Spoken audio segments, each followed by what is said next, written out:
श्रावण मास कथा अध्याय 14। श्री शिवाय नमस्तुभ्यम। हर हर महादेव, जय भोलेनाथ। आप सभी भक्तों पर भोलेनाथ और माँ पार्वती की कृपा सदा सर्वदा बनी रहे। आज आप सभी सुनने जा रहे हैं शिव महापुराण की दिव्य कथा अध्याय 14। भक्तों, यह अध्याय केवल कथा नहीं, शिव पूजन की सर्वोत्तम विधियों का एक गूढ़ रहस्य है। कैसे करें शिव जी का पूजन जिससे सहजता से मिल जाए प्रसन्नता, कृपा और जीवन में शांति। इस अध्याय में स्वयं महादेव जी ने बताया है वह पूजन जिसे करके भक्त पुण्य, सुख, आरोग्यता और मोक्ष चारों ही पा सकता है। तो जुड़ जाइए इस अमृत तुल्य श्रवण में, क्योंकि श्रावण मास में शिव पूजन का प्रत्येक क्षण होता है कल्पों का पुण्य देने वाला। इस अध्याय को अंत तक सुनना, क्योंकि अंत में आपको बताया जाएगा कि इस विधि पूर्वक पूजन से आपके जीवन में कौन कौन से चमत्कारी परिवर्तन आ सकते हैं। अब आइए श्रवण करते हैं श्री शिव महापुराण अध्याय 14, शिव पूजन की सर्वोत्तम विधि। प्रेम से बोलिए हर हर महादेव। ब्रह्मा जी बोले, अब मैं पूजा की सर्वोत्तम विधि बता रहा हूँ जो समस्त अभीष्ट सुखों को सुलभ करने वाली है। हे देवताओं तथा ऋषियों, आप लोग ध्यान देकर सुने। उपासक को चाहिए कि वह ब्रह्म मुहूर्त में उठकर जगदम्बा पार्वती सहित भगवान शिव का स्मरण करे तथा हाथ जोड़ मस्तक झुकाकर भक्ति पूर्वक उनसे इस प्रकार प्रार्थना करे। हे देवेश्वर, उठिए उठिए, मेरे हृदय में शयन करने वाले देवता उठिए। हे उमाकांत, उठिए और ब्रह्मांड में सबका मंगल कीजिए। मैं धर्म को जानता हूँ, किंतु मेरी उसमें प्रवृत्ति नहीं होती। मैं अधर्म को जानता हूँ, परंतु मैं उससे दूर नहीं हो पाता। हे महादेव, आप मेरे हृदय में स्थित होकर मुझे जैसी प्रेरणा देते हैं वैसे ही मैं करता हूँ। भक्ति पूर्वक यह वचन कहकर और गुरु के चरणों का स्मरण करके गांव से बाहर दक्षिण दिशा में मल मूत्र का त्याग करने के लिए जाएं। इसके बाद मिट्टी और जल से शरीर की शुद्धि करके दोनों हाथों और पैरों को धोकर दंत धावन करें। सूर्योदय होने से पहले ही दातून करके मुंह को 16 बार जल की अंजलियों से धोए। हे देवताओं तथा ऋषियों, षष्ठी, प्रतिपदा, अमावस्या और नवमी तिथियों तथा रविवार के दिन शिव भक्तों को यत्न पूर्वक दातून को त्याग देना चाहिए। अवकाश के अनुसार नदी आदि में जाकर अथवा घर में ही भली भांति स्नान करें। मनुष्य को देश और काल के विरुद्ध स्नान नहीं करना चाहिए। रविवार, श्राद्ध, संक्रांति, ग्रहण, महादान, तीर्थ, उपवास दिवस तथा अशौच प्राप्त होने पर मनुष्य गर्म जल से स्नान ना करे। शिव भक्ति से युक्त मनुष्य तीर्थ आदि में प्रवाह के सम्मुख होकर स्नान करे।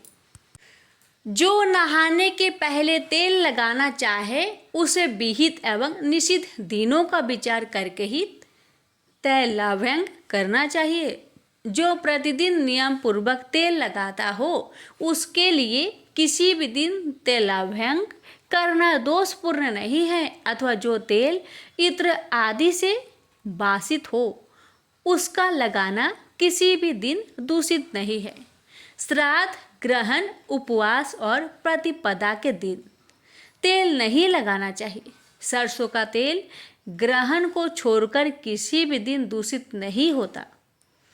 इस तरह देश काल का विचार करके ही विधि पूर्वक स्नान करें। स्नान के समय अपने मुख को उत्तर अथवा पूर्व की ओर रखना चाहिए। उचिष्ट वस्त्र धारण करके स्नान कभी न करें। शुद्ध वस्त्र धारण करके इष्ट देव का स्मरण करते हुए स्नान करना चाहिए। जिस वस्त्र को दूसरे ने धारण किया हो तथा जिसे स्वयं रात में धारण किया गया हो उससे तभी स्नान किया जा सकता है। जब उसे धो लिया गया हो, इसके पश्चात देवताओं, ऋषियों तथा पितरों को तृप्ति देने वाला तर्पण करना चाहिए। उसके बाद धुला हुआ वस्त्र पहने और आचमन करे। हे श्रेष्ठ द्विजों, तदंतर गोबर आदि से लीप पोत कर स्वच्छ किए हुए शुद्ध स्थान में जाकर वहाँ सुंदर आसन की व्यवस्था करे। वह आसन विशुद्ध काष्ठ का बना हुआ, पूरा फैला हुआ तथा चित्रमयी होना चाहिए। ऐसा आसन संपूर्ण अभिष्ट फलों को देने वाला है। उसके ऊपर बिछाने के लिए यथा योग्य मृग चर्म आदि ग्रहण करे। शुद्ध बुद्धि वाला पुरुष उस आसन पर बैठकर भस्म से त्रिपुंड लगाए। त्रिपुंड से जप, तप तथा दान सफल होते हैं। भस्म के अभाव में त्रिपुंड का साधन जल आदि बताया गया है। इस तरह त्रिपुंड करके मनुष्य रुद्राक्ष धारण करे और अपने संध्या उपासना आदि नित्य कर्म का संपादन करके पुनः शिव की आराधना करे।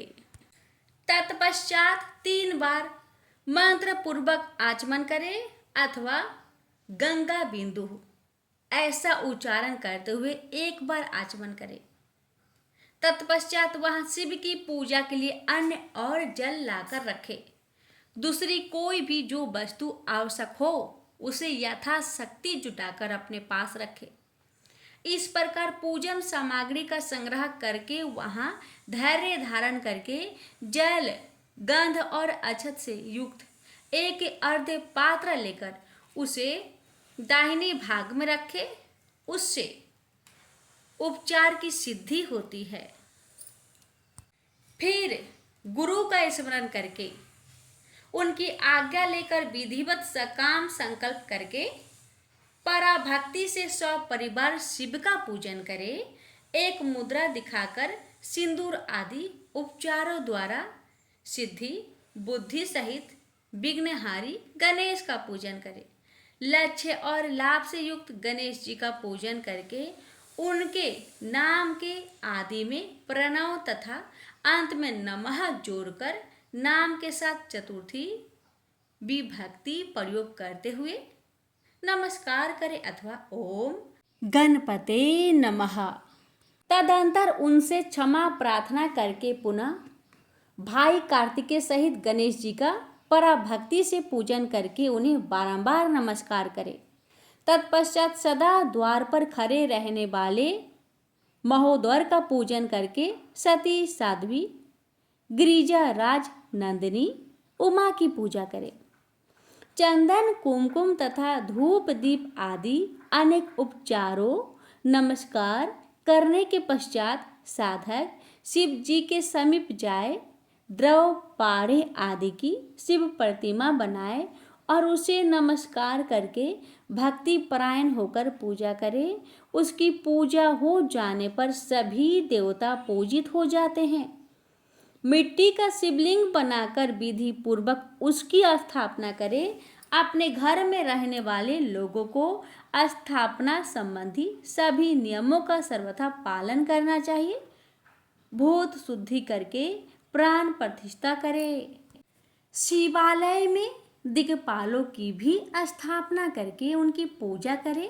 घर में सदा मूल मंत्र का प्रयोग करके शिव की पूजा करनी चाहिए। घर में द्वारपालों की पूजन का सर्वथा नियम नहीं है, क्योंकि घर में जिस शिवलिंग की पूजा की जाती है उसमें सभी देवता प्रतिष्ठित रहते हैं। घर पर होने वाली शिव की पूजा के समय अंगों सहित तथा सपरिवार उन सदा शिव का आह्वान करके पूजन किया जाए, ऐसा कोई नियम नहीं है। भगवान शिव के समीप ही अपने लिए आसन की व्यवस्था करें। उस समय उत्तराभिमुख बैठकर आचमन करें। उसके बाद दोनों हाथों का प्रक्षालन करके प्राणायाम करें। प्राणायाम काल में मनुष्य को मूल मंत्र 10 आवृत्तियां करनी चाहिए। हाथों से 5 मुद्राएं दिखाए। यह पूजा का आवश्यक अंग है। इन मुद्राओं को प्रदर्शक करके ही मनुष्य पूजा विधि का अनुसरण करे।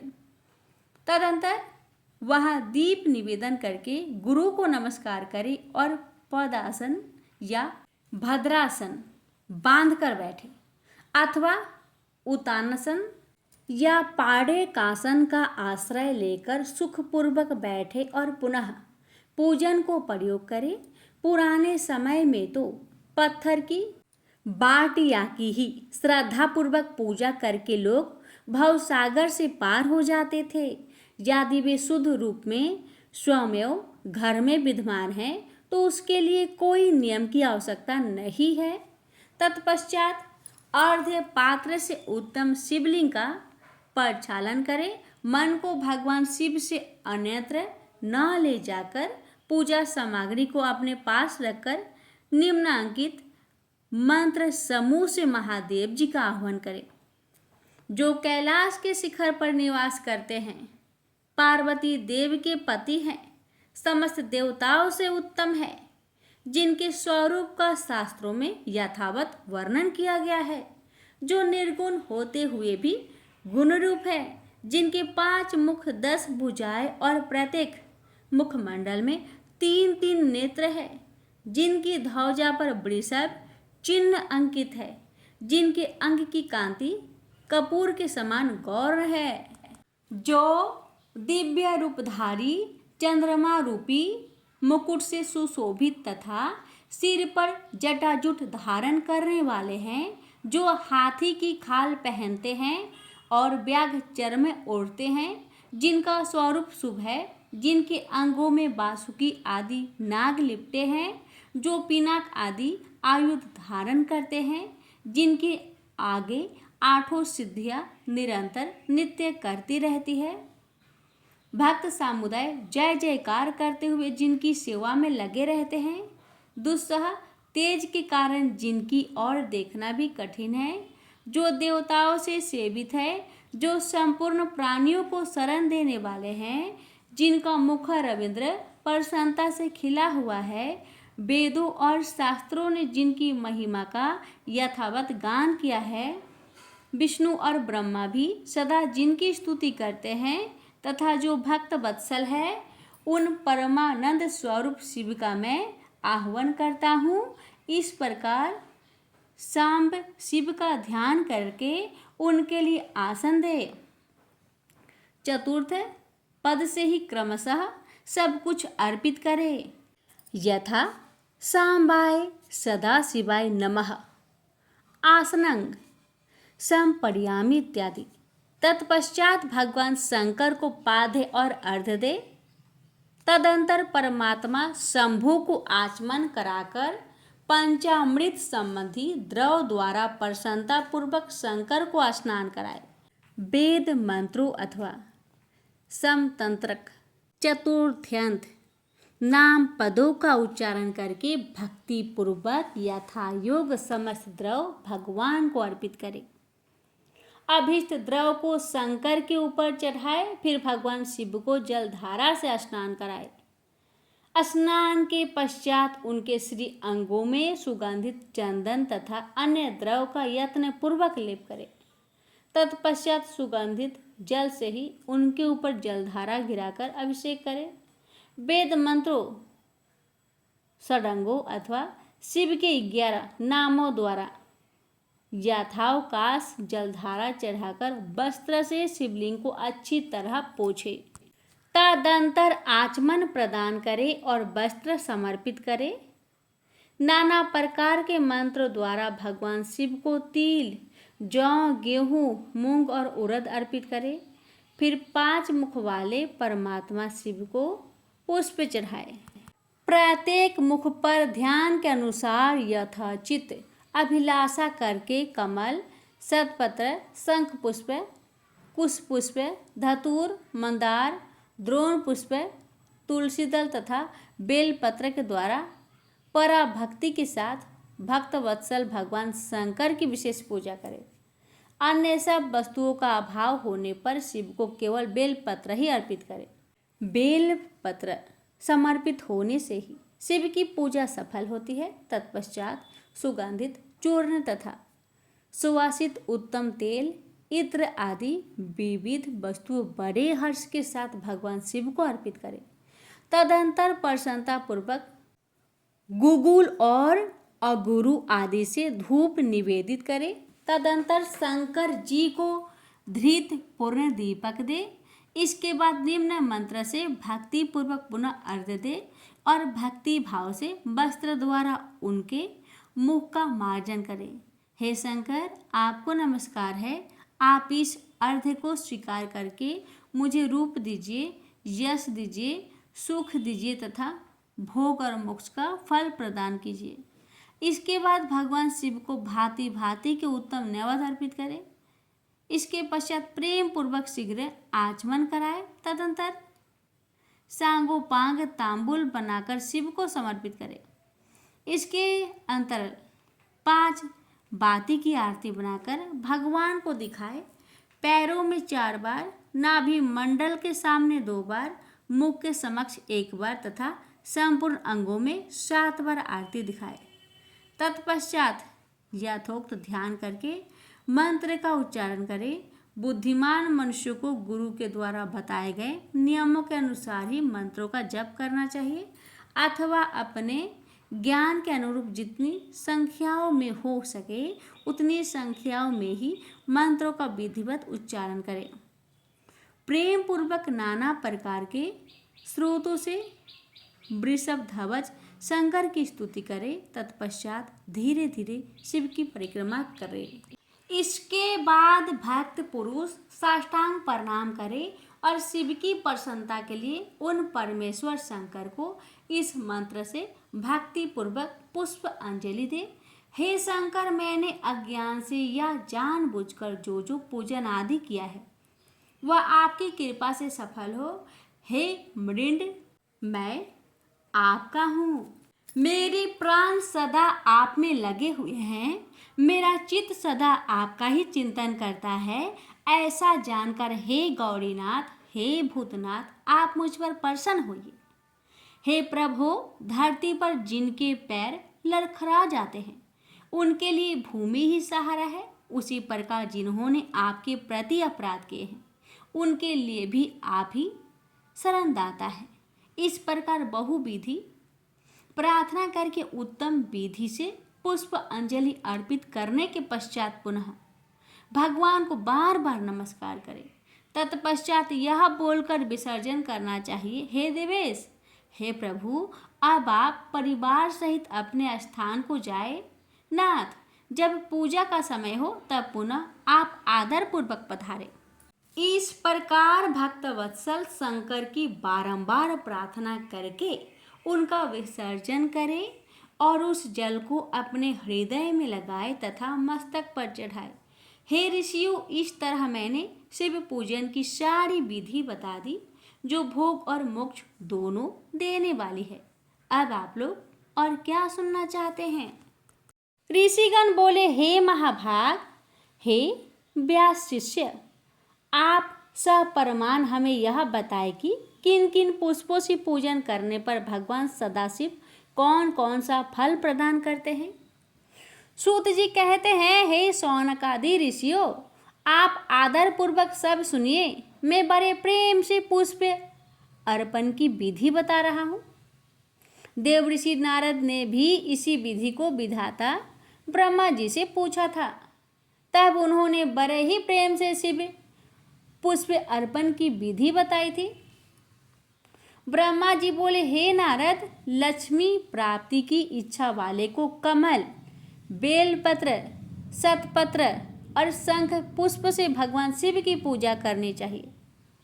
हे वृप, यदि 1,00,000 की संख्या में इन पुष्पों द्वारा भगवान शिव की पूजा की जाए तो सारे पापों का नाश हो जाता है और लक्ष्मी की भी प्राप्ति हो जाती है। इसमें संशय नहीं है। 20 कमलों का एक पश्च बताया गया है और 1 सहस्त्र बेलपत्रों का आधा प्रस्थ कहा गया है। 1 सहस्त्र शतपत्र से आधे प्रस्थ की परिभाषा की गई है। 16 पलों का एक प्रस्थ होता है और 10 टंकों का एक पल। जब इसी मान से पत्र पुष्प आदि को तुला पर रखे तो वह संपूर्ण अभीष्ट को प्राप्त कर लेता है। और यदि निष्काम भाव से युक्त है तो वह इस पूजन से शिव रूप हो जाता है।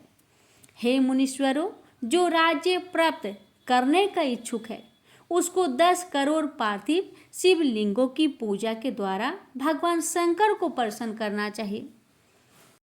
प्रत्येक पार्थिव लिंग पर मंत्र सहित पुष्प, खंड रहित धान के अक्षत और सुगंधित चंदन चढ़ाकर अखंड जलधारा से अभिषेक करना चाहिए। तदंतर प्रत्येक पार्थिव लिंग पर मंत्र सहित अच्छे अच्छे बेलपत्र अथवा सतपत्र और कमल पुष्प अर्पित करना चाहिए।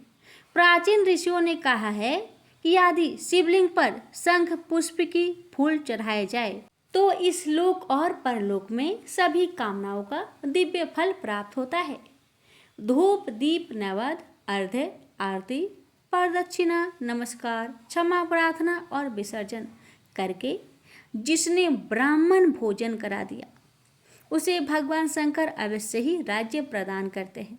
जो मनुष्य सर्वश्रेष्ठ बनने का इच्छुक है वह उपयुक्त कही गई विधि के अनुसार उसके आधे अर्थात 5 करोड़ पार्थिव शिवलिंगों का यथाविधि पूजन करे। कारागार में पड़े मनुष्य को 1 लाख पार्थिव लिंगों से भगवान शंकर की पूजा करनी चाहिए। यदि रोगग्रस्त हो तो उसे उस संख्या के आधे अर्थात 50,000 पार्थिव लिंगों से शिव का पूजन करना चाहिए। कन्या चाहने वाले मनुष्य को उसके आधे अर्थात 25,000 पार्थिव लिंगों से शिव का पूजन करना चाहिए। जो विद्या प्राप्त करने की इच्छा रखता है उसे चाहिए कि वह उसके भी आधे पार्थिव लिंगों से शिव की अर्चना करे। जो वाणी का अभिलाषा हो उसे घी से शिव की पूजा करनी चाहिए। अभिचार आदि कर्मों में कमल पुष्पों से शिव पूजन का विधान है। सामंत राजाओं पर विजय प्राप्त करने के लिए 1 करोड़ कमल पुष्पों से शिव का पूजन करना प्रशस्त माना गया है। राजाओं को अपने अनुकूल करने के लिए 10 लाख कमल पुष्पों से पूजन करने का विधान है। यश प्राप्त करने के लिए उतने ही संख्या कही गई है और वाहन आदि की प्राप्ति के लिए 1000 पार्थिव लिंगों की पूजा करनी चाहिए। मोक्ष चाहने वाले को 5 करोड़ कमल पुष्पों से उत्तम भक्ति के साथ शिव की पूजन करनी चाहिए। ज्ञान चाहने वाला 1 करोड़ कमल पुष्प से लोक कल्याणकारी शिव का पूजन करे और शिव का दर्शन प्राप्त करने का इच्छुक उसके आधे कमल पुष्प से उनकी पूजा करे। कामनाओं की पूर्ति के लिए महामृत्युंजय मंत्र का जप भी करना चाहिए। 5 लाख महामृत्युंजय मंत्र जप करने पर भगवान सदाशिव निश्चित ही प्रत्यक्ष हो जाते हैं। 1 लाख के जप से शरीर शुद्धि होती है। दूसरे लाख के जप से पूर्व जन्म की बातों का स्मरण होता है। तीसरे लाख के जप से संपूर्ण काम्य वस्तुएं प्राप्त होती है। चौथे लाख का जप होने पर भगवान शिव का दर्शन होता है और जब 5वें लाख का जप पूरा होता है तब भगवान शिव जप का फल निस्संदेह प्रदान करते हैं। इसी मंत्र का 10 लाख जप हो जाए तो संपूर्ण फल की सिद्धि होती है। जो मोक्ष की अभिलाषा रखता है वह 1 लाख द्रव्यों द्वारा शिव का पूजन करे। मुनिश्रेष्ठ, शिव की पूजा में सर्वत्र लाख की ही संख्या समझनी चाहिए। आयु की इच्छा वाला पुरुष 1 लाख ध्रुवाओं द्वारा पूजन करे। जिसे पुत्र की अभिलाषा हो वह धतूरे की 1 लाख फूलों से पूजा करे। लाल डंडल वाला धतूरा पूजन में शुभदायक माना गया है। अगस्त्य के फूलों से पूजा करने वाले पुरुष को महान यश की प्राप्ति होती है। यदि तुलसी दल से शिव की पूजा करे तो उपासक को भोग और मोक्ष का फल प्राप्त होता है। लाल और सफेद मदार, आपामार्ग और कहार के फूलों द्वारा पूजा करने से प्रताप की प्राप्ति होती है। अरहर के फूलों से की हुई पूजा शत्रु विनाशक कही गई है। करवीर के 1 लाख फूल यदि शिव पूजन के उपयोग में लाए जाए तो वे वहाँ रोगों का उच्चाटन करने वाले होते हैं। बंदूक यानी गुल दोपहरिया के फूलों द्वारा पूजन करने से आभूषण की प्राप्ति होती है। चमेली से शिव की पूजा करके मनुष्य वाहनों को उपलब्ध करता है। इसमें संचय नहीं है। अतीश के फूलों से महादेव जी का पूजन करने वाला पुरुष भगवान विष्णु का प्रिय हो जाता है। समी पत्र से पूजा करके मनुष्य मोक्ष प्राप्त कर लेता है। बेला के फूल चढ़ाने पर भगवान शिव अत्यंत शुभ लक्षणा पत्नी प्रदान करते हैं। जूही के फूलों से पूजा की जाए तो घर में कभी अन्न की कमी नहीं होती। कनेर के फूलों से पूजा करने पर मनुष्य को वस्त्र संपदा की प्राप्ति होती है। सेदुआरी या शेफाली के फूलों से लोक में शिव का पूजन किया जाए तो मन निर्मल होता है। 1,00,000 बेलपत्रों से पूजन करने पर मनुष्य अपनी सारी कामनाओं को प्राप्त कर लेता है। हरि श्रृंगार फूलों से पूजा करने पर सुख संपत्ति की वृद्धि होती है। ऋतु में पैदा होने वाला फूल यदि शिव की पूजा में समर्पित किए जाए तो वे मोक्ष देने वाला होते हैं। इसमें संचय नहीं है। राई के फूल शत्रुओं के लिए अनिष्टकारी होते हैं। इन फूलों को 1,00,000 की संख्या में शिव के ऊपर चढ़ाया जाए तो भगवान शिव प्रचुर फल प्रदान करते हैं। चंपा और केवड़े को छोड़कर अन्य कोई ऐसा फूल नहीं है जो भगवान शिव को प्रिय ना हो। अन्य सभी पुष्पों को समर्पित करना चाहिए। हे सतम, अब इसके अंतराल शंकर के पूजन में ध्यान को प्रमाण तथा उनके अर्पण का फल यह सब प्रेम पूर्वक सुनिए। हे वृप, महादेव के ऊपर परम भक्ति से अखंडित चावल चढ़ाने से मनुष्य की लक्ष्मी बढ़ती है। 6.5 प्रस्थ और 2 पल भर चावल संख्या में 1,00,000 हो जाते हैं, ऐसा लोगों का कहना है। रुद्र प्रधान मंत्र से पूजा करके भगवान शिव के ऊपर बहुत सुंदर वस्त्र चढ़ाए और उसी पर चावल रखकर समर्पित करें तो उत्तम है। तत्पश्चात उसके ऊपर गंध पुष्प आदि के साथ एक श्रीफल चढ़ाकर धूप आदि निवेदन करें तो पूजा का पूरा फल प्राप्त होता है। प्रजापति देवता से चिन्हांकित 2 चांदी के रुपये अथवा मास संख्या से उपदेष्टा को दक्षिणा देनी चाहिए अथवा यथाशक्ति जितनी दक्षिणा हो सके उतनी दक्षिणा बताई गई है। वहां शिव के समीप 12 ब्राह्मणों को भोजन कराए। इससे मंत्र पूर्वक सांगोपांग लक्ष्य पूजा संपन्न होती है। जहाँ 100 मंत्र जपने की विधि हो वहाँ 108 मंत्र जपने का विधान बताया गया है। 1,00,000 पल तिलों का अर्पण पातकों का नाश करने वाला होता है। 11 पल 64 मासा में 1,00,000 की संख्या में तिल होते हैं। अतः इस परिमाण के अनुसार तिल द्वारा अपने कल्याण के लिए पूर्व की भांति पूर्वोक्त विधि से शिव की पूजा करनी चाहिए। इस अवसर पर मनुष्य को ब्राह्मणों को भोजन कराना चाहिए। इससे महापातक जय दुख निश्चित ही दूर हो जाते हैं। इसी प्रकार 1,00,000 यव से भी की गई शिव की पूजा उत्तम कही गई है। 8.5 प्रस्थ और 2 पल 8.5 शेर 13 मासा यव प्राचीन परिमाण के अनुसार संख्या में 1,00,000 यव के बराबर होते हैं। मुनियों ने यव के द्वारा की गई पूजा को स्वर्ग का सुख प्रदान करने वाली बताया है। फल प्राप्ति के इच्छुक लोगों को यव पूजा करने के पश्चात ब्राह्मणों के लिए प्रजापति देवता के द्रवभूत चांदी के रुपए भी दक्षिणा रूप में देना चाहिए। गेहूं से भी की गई शिव पूजा प्रशस्त है। यदि 1,00,000 गेहूं से शिव की पूजा की जाए तो उसकी संतति की अभिवृद्धि होती है।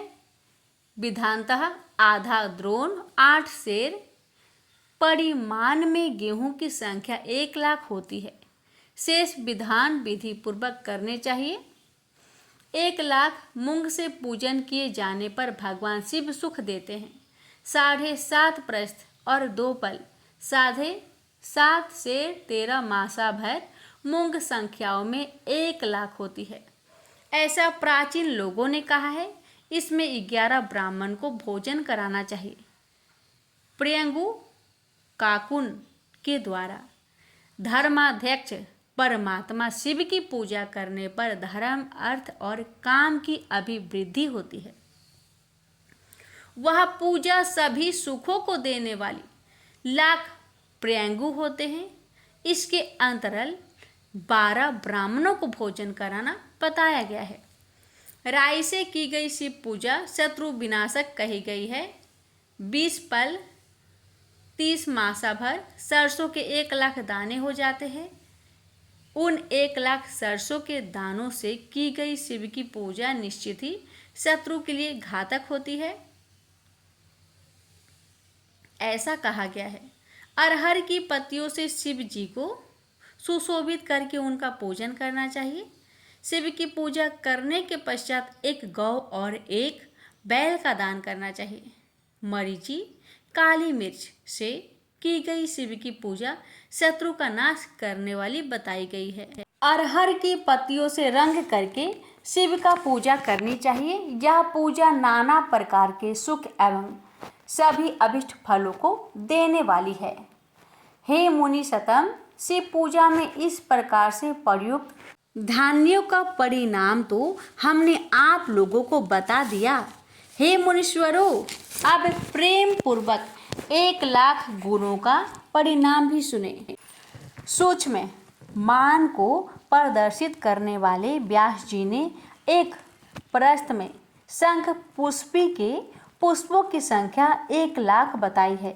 11 प्रस्थ में चमेली के फूलों का मान 1 लाख कहा गया है। इतना ही जूही का फूलों का मान है और उसका आधा राई के फूलों का मान होता है।